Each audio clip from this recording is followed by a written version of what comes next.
हिंदी सिर्फ एक भाषा ही नहीं बल्कि हिंदी भारत के लोगों की आत्मा है। ये सिर्फ भारत देश ही नहीं बल्कि दुनिया के 50 से ज्यादा देशों में बोली जाती है। दुनिया 80 करोड़ से ज्यादा लोग हिंदी बोलते हैं। दुनिया में हिंदी के प्रचार प्रसार के लिए पहला विश्व हिंदी सम्मेलन 10 जनवरी 1975 को नागपुर में हुआ था। इसमें 30 देशों के 122 प्रतिनिधि शामिल हुए थे। इसलिए हर साल 10 जनवरी को विश्व हिंदी दिवस मनाया जाता है। इसके अलावा हर साल 14 सितंबर को हिंदी दिवस मनाया जाता है, क्योंकि 14 सितंबर 1949 को संविधान सभा ने हिंदी को राजभाषा का दर्जा दिया था।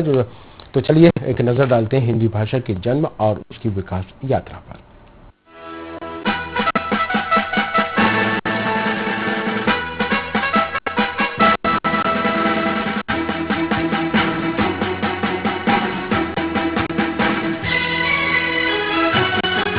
हिंदी का इतिहास कितना पुराना है ये कहना तो मुश्किल है।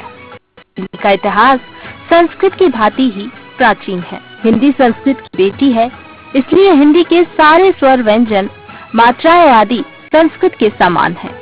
माना जाता है कि संस्कृत भाषा दो भागों में विभाजित हुई, एक वैदिक और दूसरी लौकिक। वेदों की रचना जिस भाषा में हुई उसे वैदिक संस्कृत कहा जाता है, जिसमें वेद और उपनिषद का जिक्र आता है, जबकि लौकिक संस्कृत में दर्शन ग्रंथों का जिक्र आता है। इस भाषा में रामायण, महाभारत, नाटक, व्याकरण आदि ग्रंथ लिखे गए। इसके बाद संस्कृत भाषा कई रूपों में विभाजित होती चली गई। इन विभाजित होती भाषाओं का प्रयोग बौद्ध ग्रंथों और जैन साहित्यों में किया गया। संस्कृत भाषा के अंतिम चरण में प्राकृत भाषा हुई और फिर अपभ्रंश का विकास हुआ। अपभ्रंश के ही जो सरल और देशी शब्द थे उसे अपभ्रट कहा गया और इसी अपभ्रट से ही हिंदी का उद्भव हुआ। लेकिन हिंदी के अधिकांश विद्वान हिंदी का विकास उपभ्रंश से ही मानते हैं। हिंदी हिंदुस्तान की धड़कन, इसे सम्मान दो। मातृभाषा मातृभूमि का नहीं अपमान हो।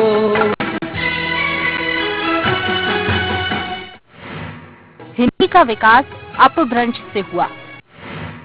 इस भाषा से कई आधुनिक भारतीय भाषाओं और उपभाषाओं का जन्म हुआ, जिसमें शौसैनी यानी पश्चिमी हिंदी, राजस्थानी और गुजराती, पौशाची यानी लनहदा पंजाबी, राचड़ यानी सिंधी, खस यानी पहाड़ी, महाराष्ट्री यानी मराठी, मागधी यानी बिहारी, बांग्ला, उड़िया और असमिया, अर्धमागधी यानी पूर्वी हिंदी का जन्म हुआ।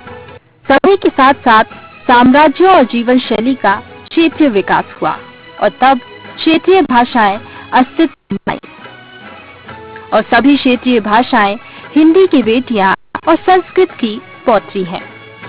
8वीं शताब्दी के बाद विदेशी आक्रमण और विदेशी सत्ता आने के बाद हिंदी का काफी नुकसान हुआ और अंग्रेजी, अरबी, फारसी जैसी भाषाओं का विस्तार हुआ।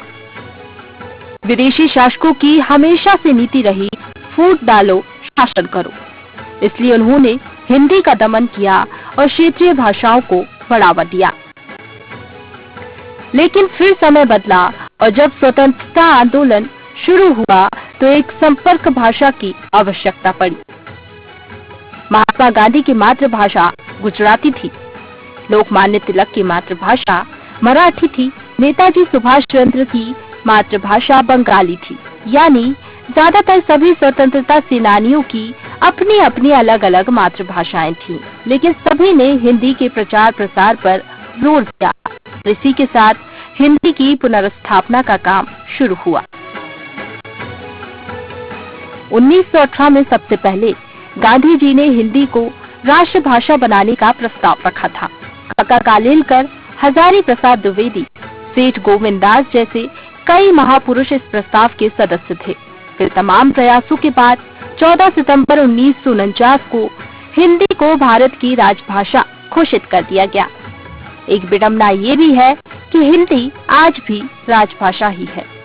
हिंदी के महत्व और हिंदी के विकास को लेकर बुद्धिजीवी वर्ग के लोग क्या कहते हैं, सुनते हैं। कि हिंदी को विकास को लेकर के कवियों की भूमिका रही है, कवि या रचनाकार की भूमिका है, लेकिन इतने आज़ादी के इतने सालों बाद भी हम अपनी हिंदी को पुरानी भाषा का जो मिलना चाहिए दर्जा वो नहीं उसको दे पाए हैं। और मेरा आशय ये नहीं कि अंग्रेजियों को दूसरी भाषा सीखे पढ़ी न जाए, कोई भी दूसरी भाषा सीखना कोई जुर्म नहीं है, अपराध नहीं है, लेकिन अपनी भाषा का निरादर करना, उसको हे दृष्टि से देखना मतलब गलत है। आज भी जो हमारे देश के रचनाकार हैं, साहित्यकार, उन पर बहुत बड़ा दायित्व है कि हिंदी हमारी मातृभाषा है।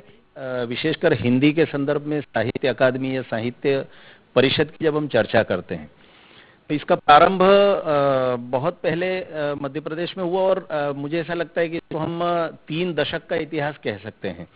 और वैसे तो प्रकारांतर से इससे अधिक पुराना इतिहास है, लेकिन एक अधिकृत रूप से इतना तो कार्य उसने किया ही है।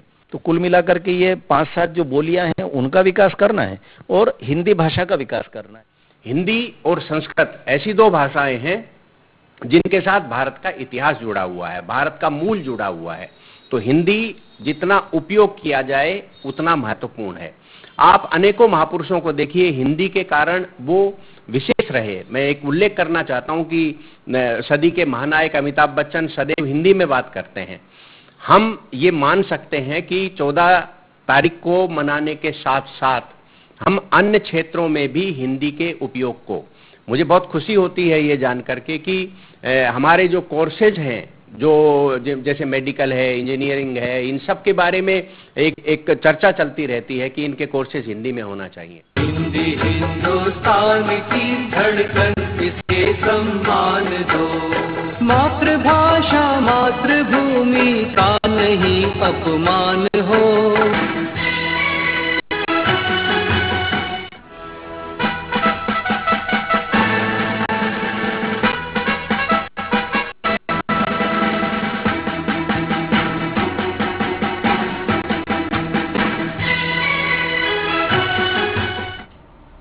इसी के